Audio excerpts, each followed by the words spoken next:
Hai adik-adik, kembali lagi dengan Kak Rina di online class 101. Kali ini kita akan belajar kelas 2 tema 4, subtema 1, hidup bersih dan sehat di rumah.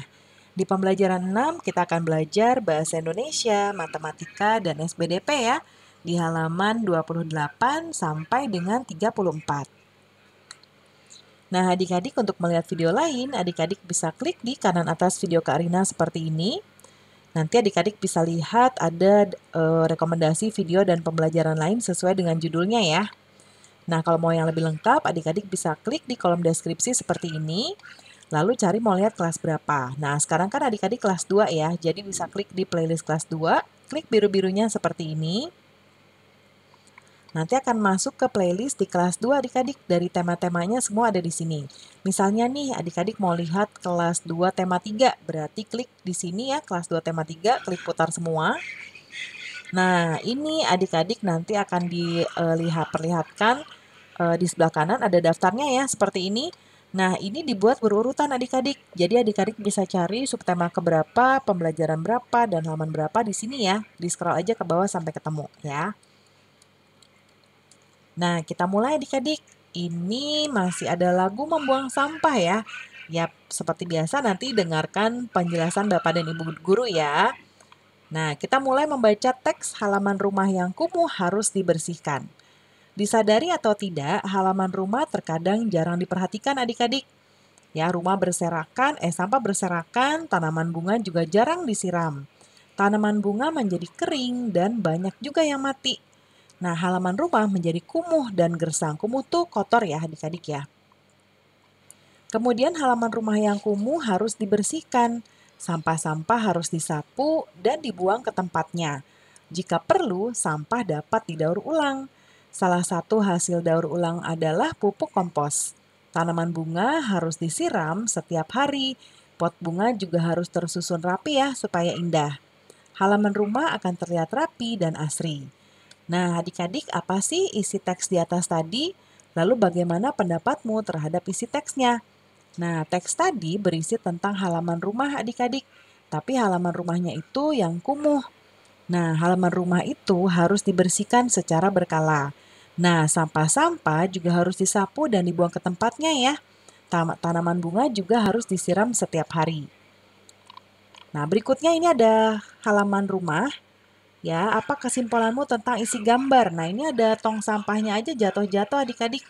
Lalu banyak sekali daun-daun yang jatuh, nah bunganya juga layu ya. Nah, yuk kita kasih kesimpulannya adik-adik. Nanti tuliskan di sini ya, judulnya halaman rumah yang tidak bersih. Oh, kesimpulan dulu ya. Kesimpulannya adalah gambar tersebut merupakan halaman rumah yang kotor. Di mana-mana terlihat sampah berserakan. Tong sampah yang tersedia pun dibiarkan terjatuh karena dipenuhi sampah yang menumpuk. Tanaman bunga banyak yang kering dan mati. Halaman rumah menjadi kumuh dan gersang. Nah, berikutnya tuliskan hasil pengamatan dalam bentuk laporan sederhana. Nah, ini contohnya ya. Kalau terlalu banyak boleh dipersingkat ya adik-adik ya, disesuaikan saja. Judulnya halaman rumah yang tidak bersih. Halaman rumah merupakan bagian pekarangan yang sering terlihat oleh banyak orang. Bentar Kak Rina, kecilin dulu ya. Ini ada yang nggak kelihatan soalnya. Dah ya, kita lanjutkan. Oleh karena itu, halaman rumah harus senantiasa bersih. Halaman rumah yang tidak bersih dan dipenuhi sampah membuat rumah terlihat kotor. Rumah yang kotor membuat penghuninya serta orang lain yang melihat tidak nyaman. Sampah-sampah harus dirapikan dan dibuang pada tempatnya. Daun-daun kering harus disapu ya. Bunga-bunga harus disiram agar terlihat segar dan tidak mati. Rumah yang tidak kotor akan membuat senang semua orang. Sedangkan rumah yang tidak bersih sangat mengganggu kenyamanan, ya. Nah, nanti dibacakan hasil laporan yang sudah adik-adik tuliskan. Sekarang perhatikan gambar di bawah ini. Ini ada gambar potongan kertas, lalu ini kemasan makanan coklat ya. Nah, gambar potongan kertas dan kemasan makanan adalah juga bangun datar adik-adik, di mana bangun datar itu memiliki sisi, sudut, dan juga titik sudut. Coba kita perhatikan gambar ini. Nah, ini ada potongan kertas. Kalau kita samakan dengan bangun datar, dia adalah jajaran genjang. Banyak sisinya ada berapa? Ini dia sisinya. 1, 2, 3, 4. Ada 4.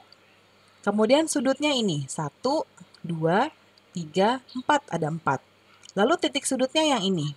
1, 2, 3, 4. Ya.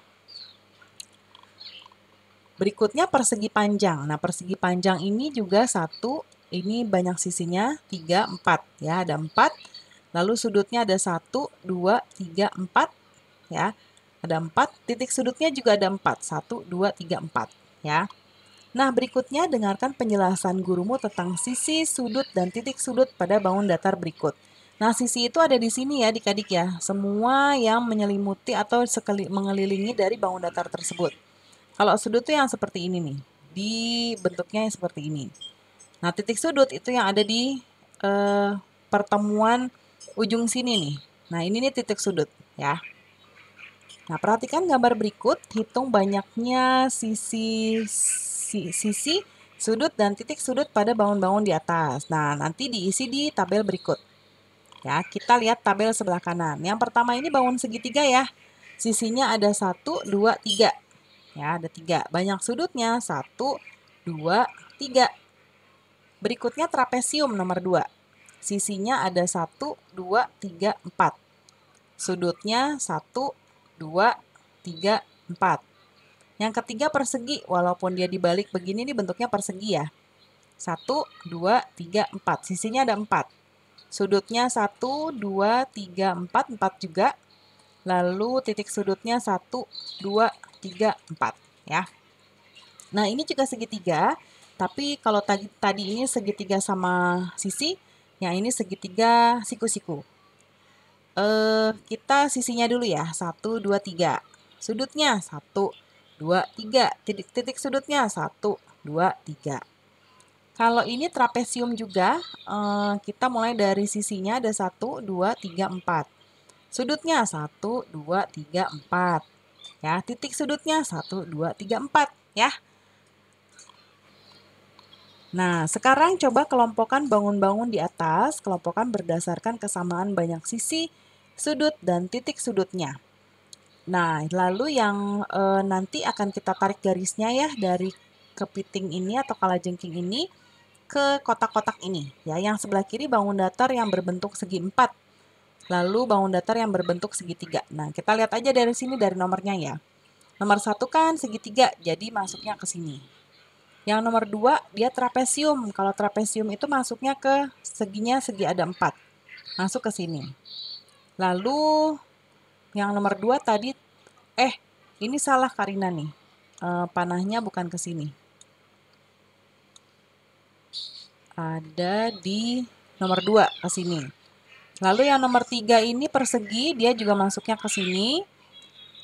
Nomor 4 segitiga, segitiga ini masuknya ke sini. Nomor 5 trapesium, dia ke sini. Seperti ini ya adik-adik ya.